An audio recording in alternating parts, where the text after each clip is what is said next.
గురుభ్యో నమః.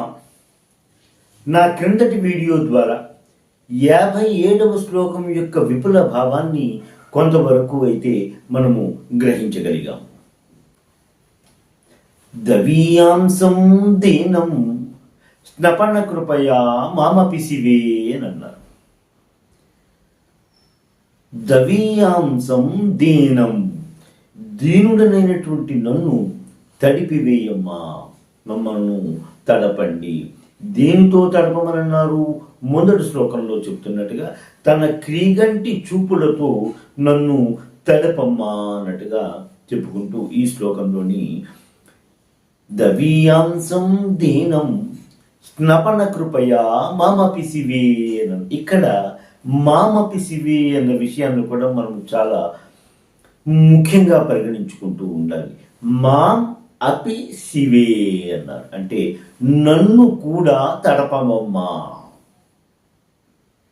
ఇందాకలు అన్నట్టుగా శంకరులు ఈ పాదంలో రెండు ముఖ్యమైన పదాలని, అంటే మిగతా శ్లోకాలలో ఉన్నది కానీ మిగతా కవుల కన్నా కూడా రెండు భిన్నముగా ఈ పదాలను ప్రయోగించినట్టుగా మనం గ్రహించుకోవాలి.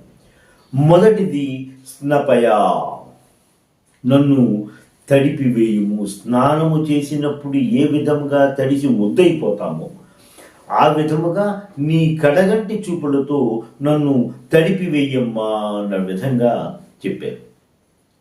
ఇక్కడ మిగతా శ్లోకాలలో శంకరులు కానీ మిగతా కొంతమంది కవులైనా కానీ అందరూ కూడా చెప్పేది, అమ్మా నీ క్రీగంటి చూపుతో నన్ను ఒక్కసారి చూడు, చిరునవ్వుతో వెలుగుతుండేటువంటి నీ ముఖాన్ని నన్ను ఒక్కసారి చూడనివ్వు అంటూ ఉంటాం. ఇంక ఎవరైనా వచ్చినా సరే, ఎవరైనా అడిగినప్పుడు ఏమవుతుందంటే, అమ్మ కొంచెం అన్నం పెట్టండి అంటారు. నాకు కడుపు నిండా షడ్రసోపేతమైన భోజనము పెట్టు అని మాత్రం ఎవరు అనరు కదా. అది సహజంగా చెప్పేది. అడిగినప్పుడు ఎంతో కొంత ఇవ్వండి అన్న విధముగా మనం అడుగుతాం. అమ్మవారినైనా ఎదుటి వారినైనా అర్థించేటప్పుడు ఆ విధముగా అడగడము అనేటువంటి లోకంలో సర్వసాధారణంగా జరిగే విషయం. కానీ శంకరుడు చాలా ఈ అమ్మవారి కృప విషయము వచ్చేటప్పటికి మాత్రం ఆయన చాలా స్వార్థపరుడు, ఎటువంటి సంకోచము లేకుండా అమ్మవారిని అడిగేటువంటి ధైర్య సాహసాలు చేయగలిగేటట్టు మనిషి ఆయన. అందుకని ఆయనకి అంతటి చనువు ఉన్నట్టుగా ఆయన భావిస్తారు. నిజంగా ఉన్నది కూడా. అమ్మవారు శంకరుని తన పుత్రుడిగానే భావిస్తూ ఉంటారు కాబట్టి ఆయనకి కూడా ఆ చనువు ఉంటుంది. కాబట్టి అమ్మవారిని ఆయన అడగడం మాత్రం నీ కడగంటి చూపులతోటి, నీ కృపాకరమైనటువంటి నీ కడగంటి చూపులతోటి నన్ను పూర్తిగా తడిపివేయమ్మా అని అన్నారు. ఇంకొక అద్భుతమైన పదం ప్రయోగిస్తూ మాం అపి శివే అన్నారు. మాం అపి అన్నారు, నన్ను కూడా. అంటే ఎవరినైనా నన్ను కూడా అని ఎప్పుడంటామండి?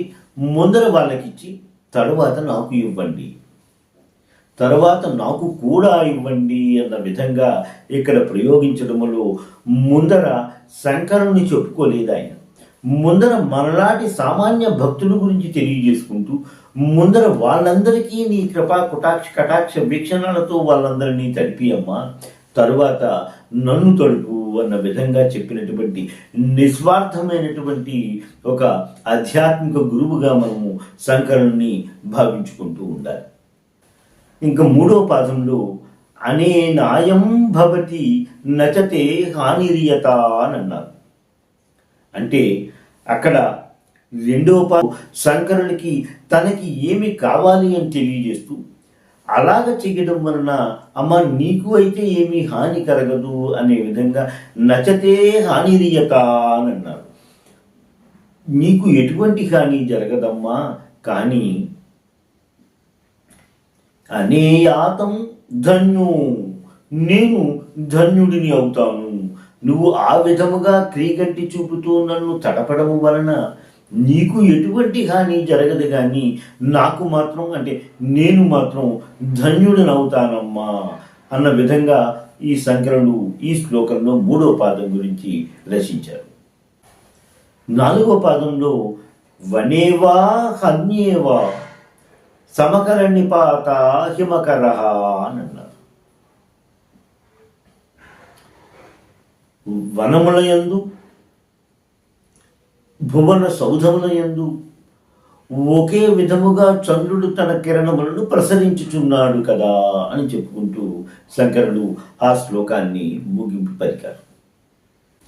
రాజసౌధాలు అటువంటివి చంద్రకాంత శిలలతో నిర్మితమవుతాయి కాబట్టి ఆ రాజసౌధాల మీద ఎక్కువగా వెన్నెలను కురిపిస్తూ చంద్రుడు ఈ అడవులలో కాకులు కూడా సంచరించలేనటువంటి అడవులలోను, చిమ్మ చీకటిగా ఉండేటువంటి అడవులలోనూ తక్కువగా తన వెన్నెలను ప్రసరించడము అనేటువంటి జరగదు కదా.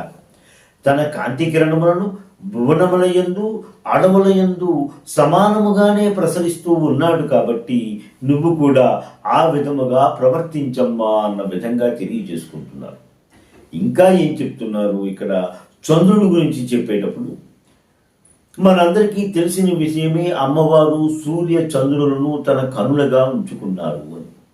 అంటే అమ్మవారి యొక్క ఎడమ కన్నైనటువంటి చంద్రుడు ఎటువంటి పక్షపాతము చూపించకుండా భువనములయందు అడవులయందు సమానముగానే తన కిరణములను ప్రసరించుచున్నాడు కాబట్టి చంద్రుడు అనేటువంటి వాడు నీ శరీరములో ఒక భాగము కాబట్టి అతనికి అంతటి నిష్పక్షపాతమైనటువంటి బుద్ధి ఉన్నప్పుడు నీకు కూడా అలాగా లోకములనంతటినీ సమానముగా చూసేటువంటి ఒక గుణము ఉంటుంది కదా. అటువంటి సద్గుణముతో మమ్మల్ని అందరినీ ఆదరించమ్మా. నీ యొక్క కరుణా కృపాకర వీక్షణములతో మమ్మల్ని తడిపివేస్తూ దానివల్ల నీకు హాని జరగదు కానీ అలాగ చేయడం వల్ల మేము మాత్రము ధన్యులము అవుతాము అనే విధంగా శంకరుడు ఈ శ్లోక రచనని చేశారు. ఒక్కసారి ఈ శ్లోకం గురించి గమనిస్తే మొదటి శ్లోకంలో శంకరులు అమ్మవారి గురించి అమ్మవారి కనుల గురించి తెలియజేశారు. అంటే ఎదుటివాడి గురించి చెప్తూ వారిలో ఉన్నటువంటి మంచి లక్షణములను తెలియజేసుకున్నారు మొదటి పాదంలో. రెండవ పాదంలో నేను దీనుడని అని చెప్పుకుంటూ రెండవ పాదంలో తన గురించి తాను చెప్పుకున్నారు. మూడవ పాదంలో చెప్తూ నాకు మీ ముందు ఒక ఉపకారము కావాలి, ఆ ఉపకారము చేయడం వలన నీకు ఎటువంటి నష్టము లేదమ్మా, మీకు మాత్రము ఎటువంటి నష్టము కలగదు అనే విధంగా మూడో పాదంలో తెలియజేసి నాలుగవ పాదంలో ఇటువంటి విధాలుగా మీరు చాలాసార్లు చేశారు, అలా కాకుండా మీ దగ్గర వాళ్ళు కూడా చాలా మందికి అలాంటి విధంగా ఉపయోగపడుతున్నారు అనే విధంగా తెలియజేస్తూ నాలుగవ పాదంలో ఉపకారము చేయడానికి మనసు ఉన్నవారు లోకములో అందరినీ సమదృష్టితోనే చూస్తారు అన్న విధంగా ఈ నాలుగో పాదంలో తెలియజేశారు. ఈ విధంగా తెలియజేస్తూ మనము ఎవరైనా పెద్దవాళ్ళ దగ్గరికి వెళ్ళి ఏ సిఫారసు కోసమో లేక అభ్యర్థన కోసమో వెళ్తున్నప్పుడు ముందుగా మనము ఏ విధంగా ప్రవర్తించాలి అనే విషయాన్ని, మన సంభాషణని ఏ విధంగా మనము కొనసాగించాలి అన్న విధంగా తెలియజేస్తూ విధంగా శంకరులు ఈ శ్లోక రచన చేసినట్టుగా కూడా మనం గ్రహించుకోవాలి. ఇంకో విధంగా చూస్తే అమ్మ, మేము మా కష్టాలలోని సంసార సముద్రంలో మునిగి తేలుతూ మేము మా జీవన యాత్రని మేము కొనసాగిస్తున్నాము. బహుశా నీ మీద మాకు అంతటువంటి భక్తి లేదేమో. అంటే దూరంగా ఉన్నాము అన్నదానికి అర్థం ఏంటంటే అమ్మవారి నుంచి మనము దూరముగా ఉన్నాము అంటే అమ్మవారి యొక్క భక్తిలో మనలో ఏదో కొంచెము లోపాలు ఉన్నాయేమో. అటువంటి లోపాలు ఉన్నా చెయ్యి, లోకములో అందరినీ నువ్వు సమానముగానే చూస్తావు కాబట్టి మమ్మల్ని కూడా నువ్వు నీ దగ్గరికి చేర్చుకోవమ్మా.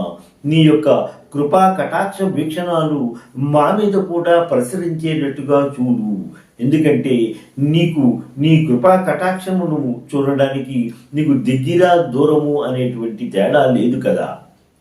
అంటే నా భక్తుడు కాదు అనేటువంటి నువ్వు ఎటువంటి తేడాలను ప్రదర్శించవు కదా. అందుకనీసని నువ్వు అందరి నందు సమదృష్టి కలుగుతూ మమ్మల్ని కూడా నీ కరుణ కటాక్ష వీక్షణములు మా మీద ఉంచు తల్లి అన్న విధంగా ఈ శ్లోక రచన జరిగినట్టుగా కూడా మనము భావాన్ని అర్థం చేసుకోవచ్చు. ఈ శ్లోకం యొక్క యంత్రముగా ఒక దీర్ఘ చతురస్రాన్ని నిర్మించుకొని దానిలో శ్రీం అనే బీజాక్షరాన్ని 2 సార్లు లిఖించుకొని ఆ యంత్రమును రాగి రేకుపైన కానీ బంగారు రేకుపైన కానీ లిఖింపజేసుకుని ఆ యంత్రమును 15 దినములు పూజ చేస్తూ ప్రతిరోజు ఈ శ్లోకమును 1000 పర్యాయములు పారాయణ చేసి ప్రతిరోజు తేనె పాల పాయసమును నైవేద్యముగా సమర్పించుకొని 15 రోజులు అయిన తర్వాత ఆ యంత్రమును తన శరీరమందు ధరించిన వాడు అభాగ్యవంతుడు అగును అన్న విధంగా ఈ శ్లోకం యొక్క యంత్రముల గురించి మనకు గ్రంథాల్లో కనిపిస్తూ ఉంటుంది. 57వ శ్లోకం యొక్క విపుల భావము పూర్తి అయినది. మరొక శ్లోకముతో మీ ముందుకు వస్తాను. శ్రీ మాత్రే నమః. స్వస్తి. ఎంతో అధ్యయనం చేసి మీకు అందిస్తున్న ఈ వీడియోలను ఆదరిస్తారని భావిస్తున్నాము. మా ఈ ఛానల్ని సబ్స్క్రైబ్ చేసి ఈ వీడియోలని లైక్ చేయండి ప్లీజ్.